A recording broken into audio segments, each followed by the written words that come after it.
An artist with a career spanning over 7 decades, getting ready to open a new exhibition in Orlando.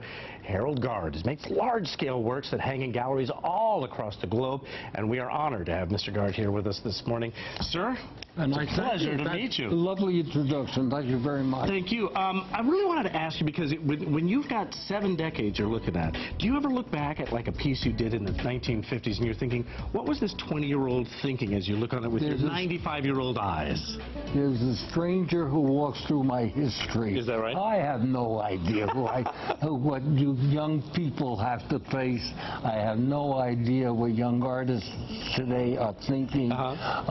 Remember, when I first started out, to see a colored reproduction of a painting was a rare treat. And the books that we went in for art books, all of this printed stuff, all of this stuff that you can find at different completely places. different from the age in which I was introduced. So.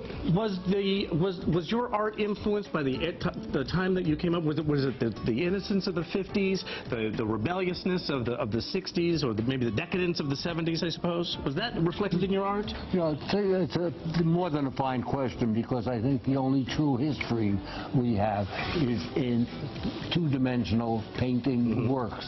That doesn't change. What we think of the 50s, that changes. What we think of the 60s, that changes. When we think of the Depression years in which I was a little kid, that changes. We romanticize things, we change all the time. But the sense of when you look at a painting, you look at this, it's going to be exactly that whenever you look at it. I heard you say one time that because your art is clearly impressionistic, expressionistic in many ways, there's a piece of you in every piece that you create. Is that true? Well, what I like about that is when I had a show once of 70-some-odd chair images, and I found it was really interesting that got some reaction that I had not expected. To me, it was a formal exercise. A chair relates to people, and it's square, and it has all kinds of stuff like that, art is concerned. And the answer was, oh, it's such a lonely thing to have an empty chair. And prior to that, is that chair, you know, does your work reflect you in any way?